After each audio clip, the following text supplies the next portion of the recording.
Okay, so today we got to talk about my Dallas Cowboys getting not one, but two Sooners, plus one of the better Alabama defensive backs that we have seen, and all get to play with Blake Bell and Gerald McCoy, and all that's coming up after the bumper. Don't be cornering me. Hold up. Time. You gotta help me with that corner shit. What's up, kinfolk? It's RJ Young. I am not on a step mill. Consider hitting the like and subscribe button because I upload a video every single day. It's always college football related, sports related. We have a good time. Today, we got to talk about a couple of wins for America's team and my team, Oklahoma Sooners, and my alma mater, TU. Actually, I got two alma maters because I went to TU for undergrad. I went to OU for the masters, and you know how it is. But start with Neville Gallimore, who was taken 82nd overall and in the third round of the NFL draft by the Dallas Cowboys, playing defensive tackle. This means that Tristan Hill was probably a failed experiment, and I'm fine with that. Also means that you could probably have two Sooners in the middle of the Cowboys defense holding up the interior in Gerald McCoy and Neville Gallimore. Things are just coming together here. Also, shout to Joe Montana, who came up, found who the 82nd pick was, and told Neville Gallimore, hey, don't let where you were being picked affect how you play. That's a guy that won 4 Super Bowls and was a 3-time Super Bowl MVP, and before Tom Brady was the greatest quarterback anybody had ever seen. Gallimore still has his best football ahead of him, even according to him. Had 147 tackles last year, over the course of his career at Oklahoma, 8.5 sacks, 17 tackles for loss, was the best player on the defensive line for OU last year, and in Alex Grinch's 4-3, 4-2-5, 3-3-5, whatever scheme you want to call his speed D, he was excellent in it. And this is after years of wanting Big Canada, who was a prize recruit, to reach his full potential, because Big Canada is stronger than a bull moose. I mean, he is liable to go and whip a tractor trailer's behind just for looking at him. Look, 800-pound squat.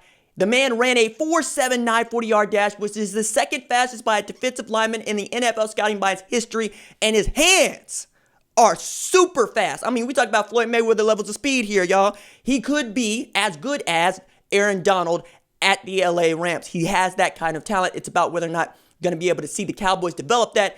Next to Gerald McCoy, I feel like this is chef's kiss, just excellent.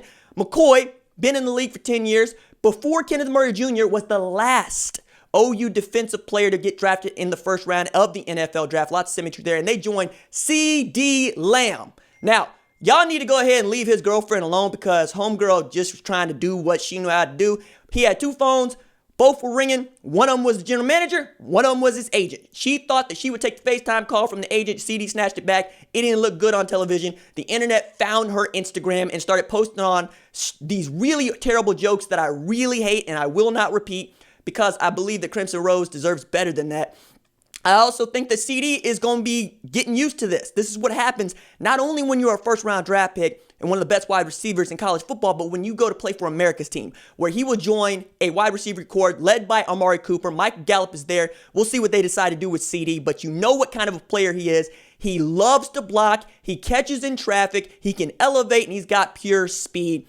Add to that Blake Bell, who's coming off of winning the Super Bowl with the Kansas City Chiefs. I expect him to contribute as a tight end in that offense. I know y'all don't like Dak, but I likes me some Dak. Now, we got to talk about Jalen Hurts and the Philadelphia Eagles. All right. So Jalen Hurts becomes the 3rd consecutive quarterback drafted from Oklahoma. And that means it's the first time you've ever seen quarterbacks drafted in 3 straight years, the first 2 rounds in NFL history. And since the common draft was a thing in 1994, Oklahoma is the only program to see 3 consecutive quarterbacks drafted, period.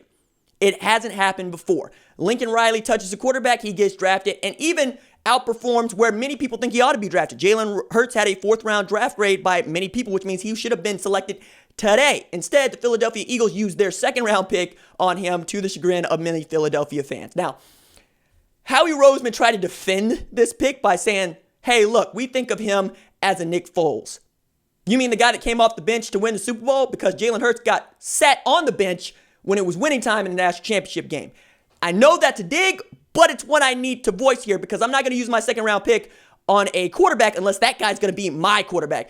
I get that you feel like Carson Wentz is injury prone, and he might be, but he's still head and tails better than Jalen Hurts. Now, I also think that you could have got Jalen Hurts in the 4th round. You could have used that pick on another wide receiver, or on a linebacker, which is a need, or an offensive lineman, which is a need.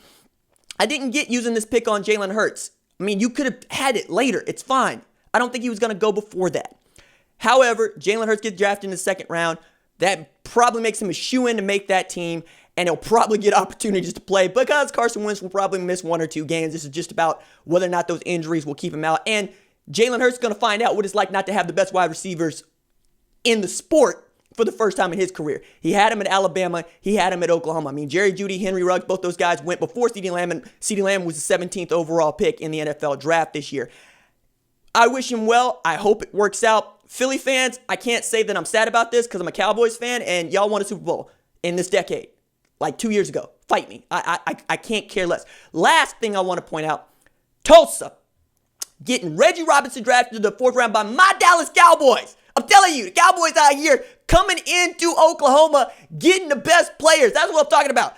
Reggie Robinson was also the best cornerback on that really good defense for TU. I mean, they were 4-8, but it wasn't the defense that was really holding them back, all right? Reggie Robinson, Allie Green, 2 defensive backs that I really liked. I'm going to keep my eye on Allie Green for this year coming out of TU.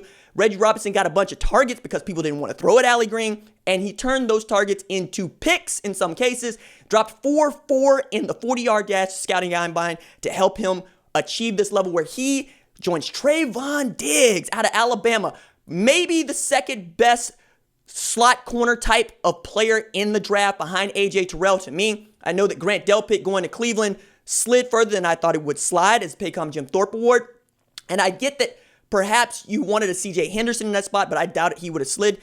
Still, I like Trevon Diggs because he immediately helps you in that Byron Jones position because Byron Jones is now signed with Miami, and you're going to need a slot corner and or field or boundary corner, somebody that can play 3 different positions for you, and Diggs can do that. Did that at Alabama, had an outstanding career next to Xavier McKinney. Patrick Surtain Jr. is going to be really good. I really love the Dallas Cowboys draft. I really love where the Oklahoma Sooners have been drafted with Murray and CD, almost tripped myself up there, going in the 1st round. Gallimore going in the 3rd round. Still would like to see Parnell Martley get drafted, but I'm sure he's going to get something like an undrafted free agent contract. Shout to Jalen Hurts, who also was the 4th player from the University of Oklahoma drafted. Texas, how y'all doing down there? Tell me about it in the comments below. Doses.